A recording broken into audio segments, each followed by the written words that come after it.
There's something disturbing that's happening throughout Africa, other parts of the world as well, but I'm pointing at Africa at this precise time. That is truly disturbing. And I realize people from our community are not fundamentally talking about it.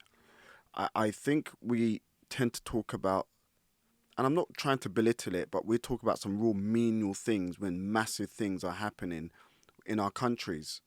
We're talking about relationships and we're talking about who has the best orgasms, male or females, or who fakes this, and it's like, okay, there's a platform for that, but not most people should be talking about that.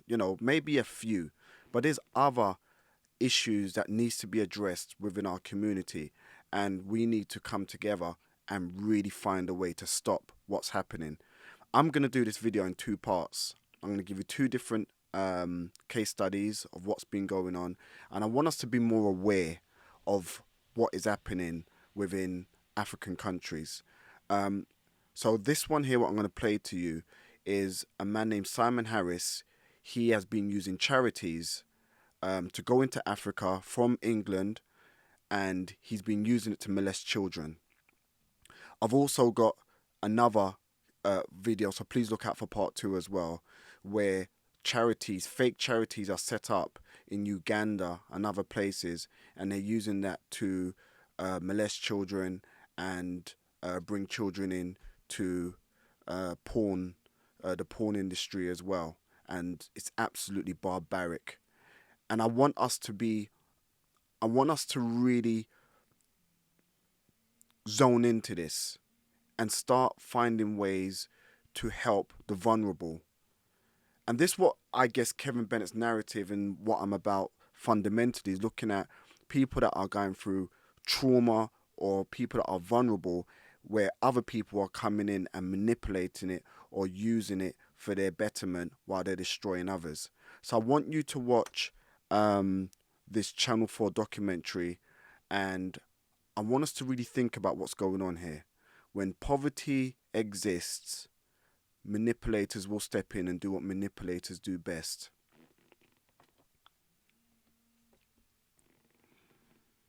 Well, Simon Harris's life was split between two countries, Britain and Kenya, and so his victims, who were as young as 9. His first offences dated back to the 1980s, with the most recent committed just last spring. Harris, who was a former teacher from Herefordshire, ran a charity placing British gap year students in poor Kenyan schools. But the court heard that this was a front for his abuse of desperately vulnerable children. And police have never before convicted a UK citizen here for sex crimes in Africa. And it wouldn't have happened at all were it not for a chance encounter between a tearful street and the Channel 4 filmmaker Wild Dabous. And just to warn you, our investigation does contain some very distressing details. Do you still have, in your words, a perverse fascination with boys? No comment.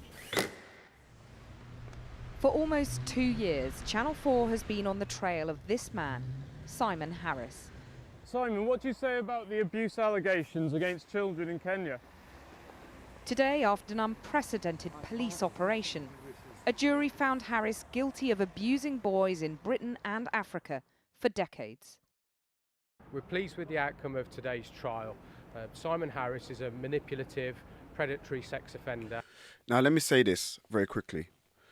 What happens is most of these predators, these child molesters, what they do is once they're finished in England, or they feel like they can't move forward in England, they go over to places like Thailand, they go to Africa, they go to places in the world where there's an element of poverty, and where their skin color, a lot of the times, if it's white men, will somehow give them the leg up.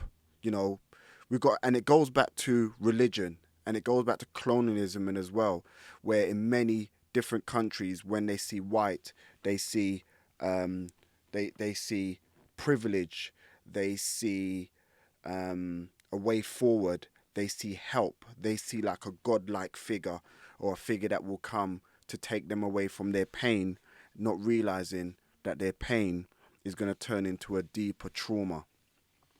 Who, over a number of years, has groomed and exploited children and has groomed those around him in order to perpetuate his abuse.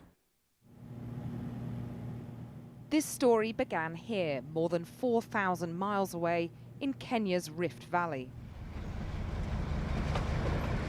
In the remote town of Gilgil, hundreds of abandoned children live in poverty on the streets.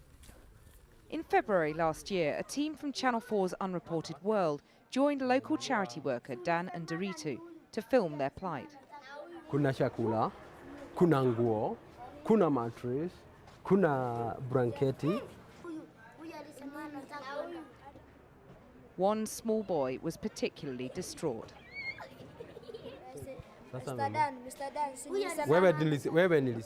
He said a man called Simon Harris had threatened to take him to his house and to beat him up if he refused. I think there is something that is fearing in this relationship. He fears Simon Harris. Yeah. Who is Simon Harris? Simon Harris is a certain white person whom I normally see along these streets with street children in his car. Are you listening to this? He's almost like the Pied Piper. He's almost like the Pied Piper. He turns up, and once again, initially, they see savior, they see help, not realizing that when the devil comes to visit, the devil comes to visit in what you think is help, when it's really hell. Dan started to investigate. His endeavours led to the unmasking of one of Britain's most prolific sex offenders and raised disturbing questions about British paedophiles who, despite being convicted at home, are free to abuse abroad.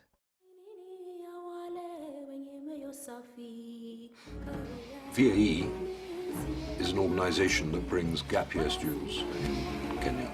Simon Harris is a former boarding school teacher who ran a charity in Kenya.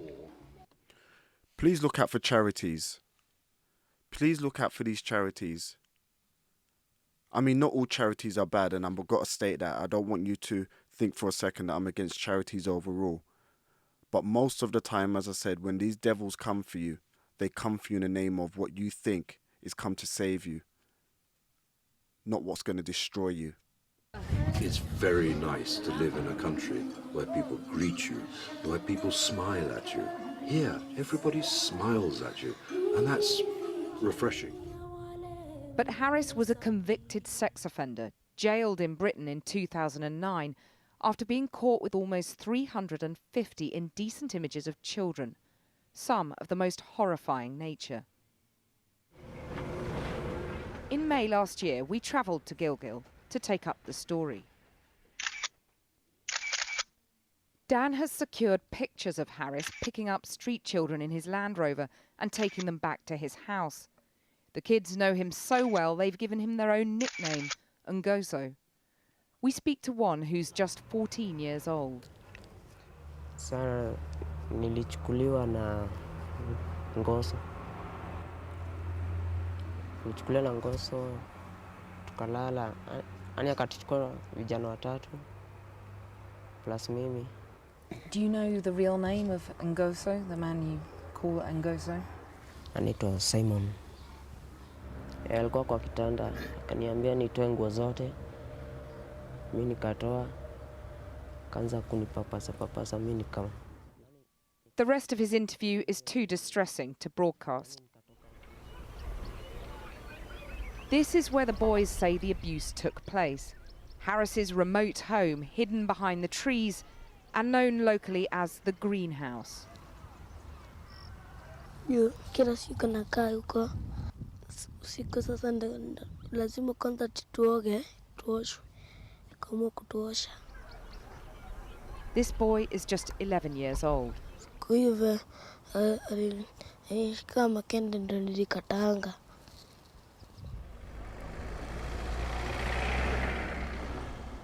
We're told about two men who say they were abused by Harris when they were children. We arranged to meet them on the roof of a disused building where they won't be seen. I'm Kathy. Hi. Good to meet you. Thank you. Mwenye hiyo siku yenye Simon alinifanyia yenyewe siwezi sahau, ni hiyo tu siku moja. Na hiyo mambo mimi nilinyamaza nayo kama siri. These men look like grown men. They look like grown men. and they said they were abused by him when they were children. So how long has this been going on for? And here's the problem. When people are raped, the shame for many stops them from sharing it with others. And this is what these predators rely on. That's what they push for.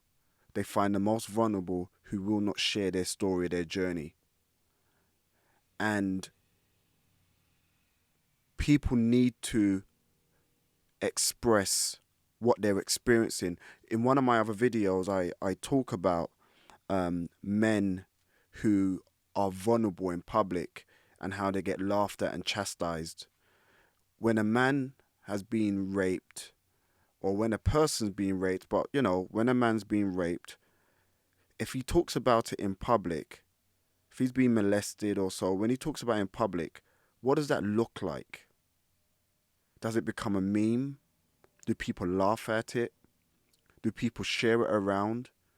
Do people call him gay when he's walking down the road? The impact of what we do when someone expresses themselves causes more to happen, because people then start to suffer in silence. Clearly this video, when they're filming this man and the other, is done in hidden secrecy.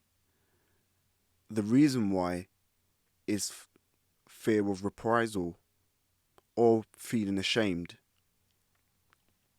Kakuwa tu ni kama si mimi nilinyamazana nayo. Hata nimeitoa tu na uchungu juu. Alikuwa anatuoshaka. Sasa usiku kama tumelala anaanza kupapasa.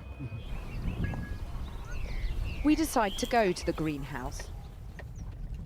It's miles down a dirt track, far from prying eyes. Harris himself is away, but the first person we see is a young boy. Hi. Who introduces us to the house manager. Hi, I'm Kathy. Georgie invites us in. He's the one of the boys Simon is sponsoring to school. Beautiful place. This is his office here.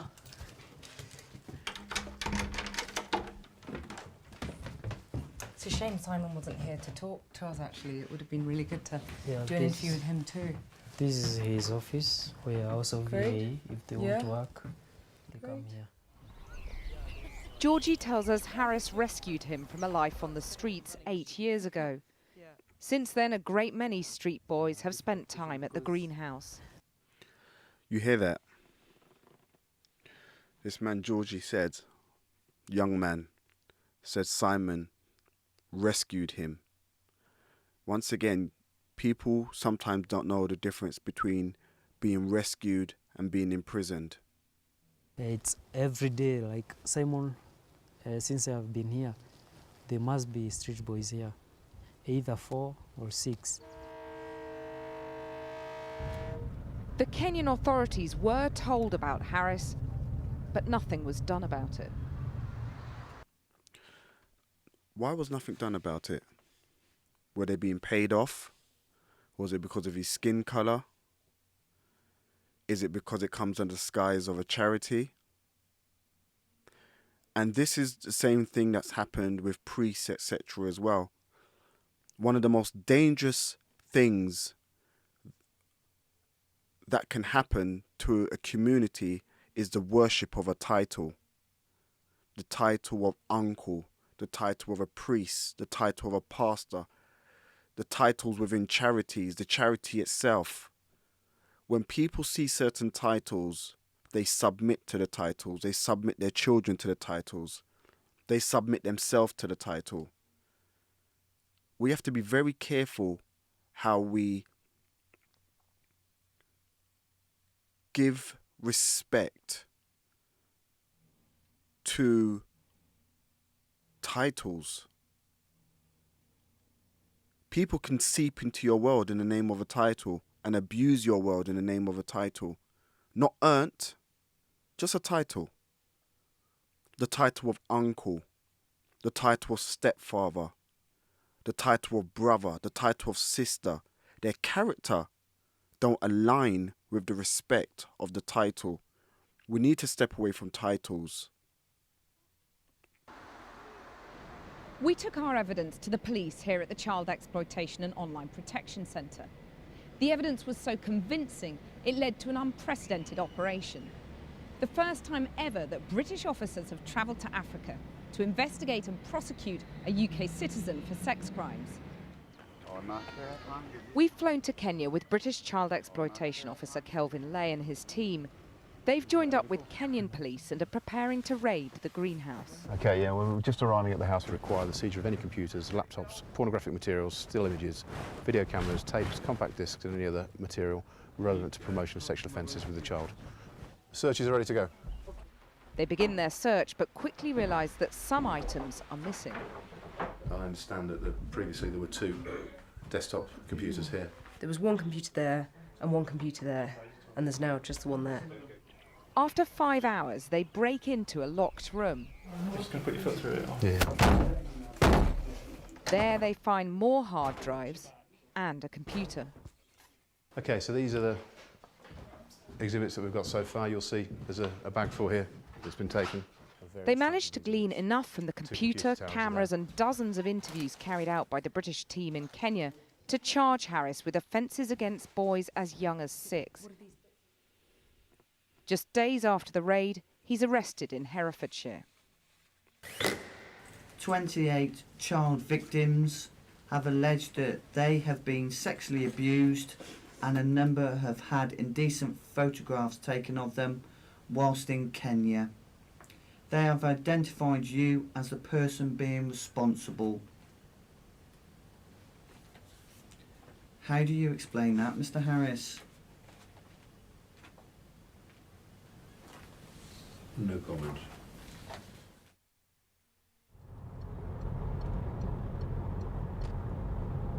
But then comes a massive breakthrough. After travelling halfway across the globe, the police investigation takes them to Shabir College in Devon, where Harris was a housemaster in the 1980s. There they discover he was abusing British children decades ago. And this is interesting. This leads to the conversation. And the conversation is, can a paedophile ever stop being a paedophile? Can a paedophile ever stop being a paedophile? Can they be reformed? Can they change?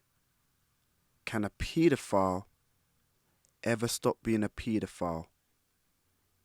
Or do paedophiles just get smarter in the way that they conduct their disgusting behavior?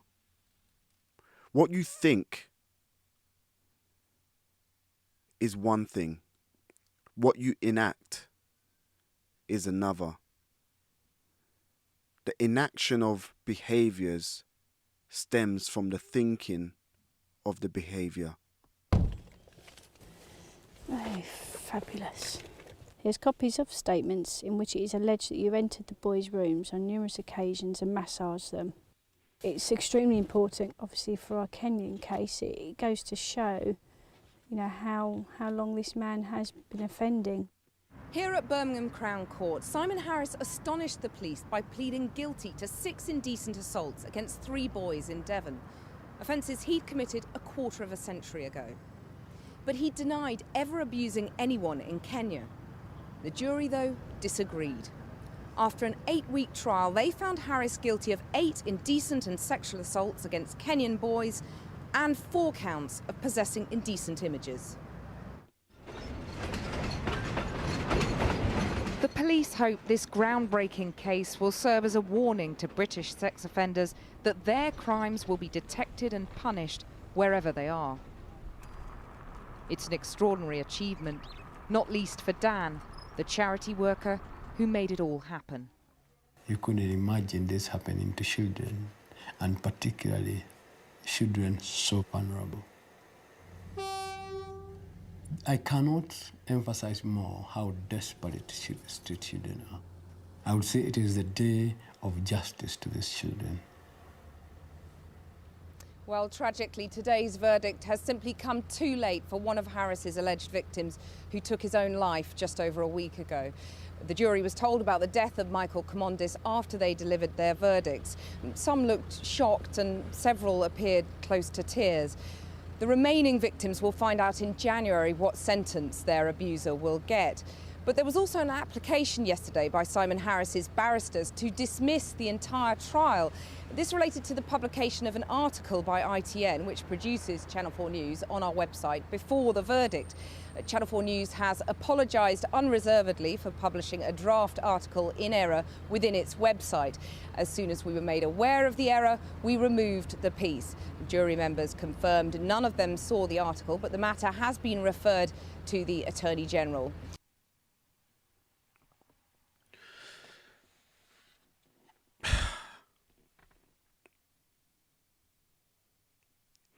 One of the children that he abused committed suicide. Couldn't deal with the trauma. He couldn't deal with the pain. He couldn't deal with the shame. He couldn't deal with the hurt.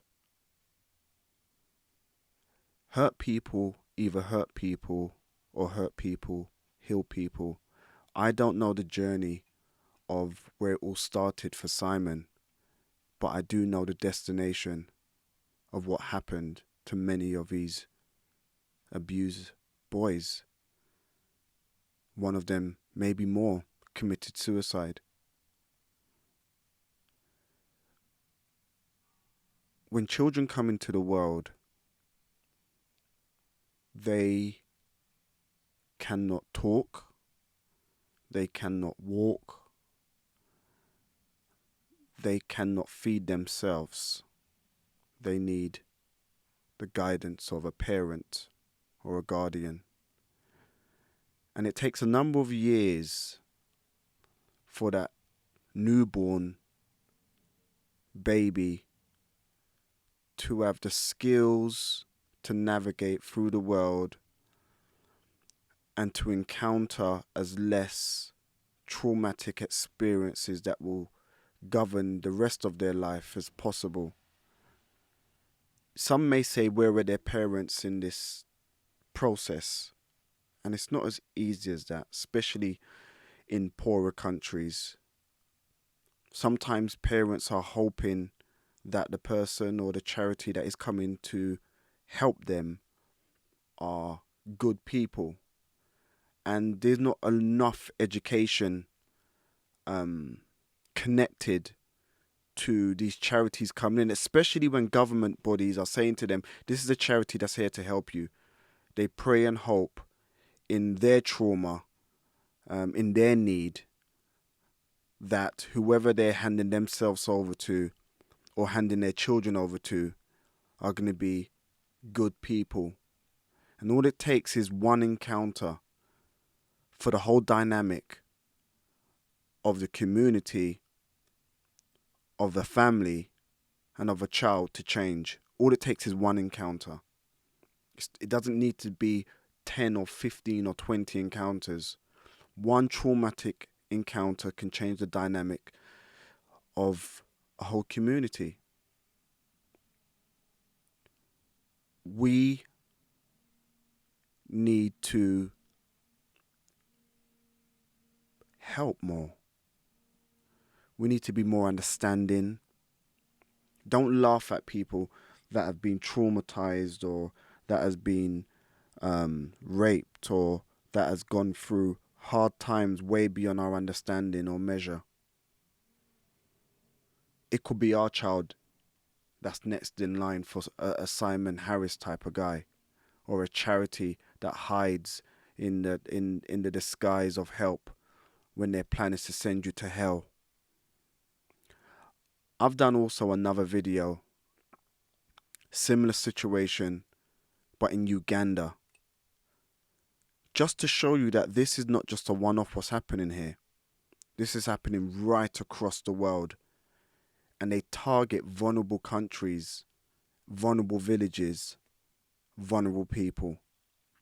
I want us to really take time out in our lives to help build and empower those who are vulnerable to evil other people.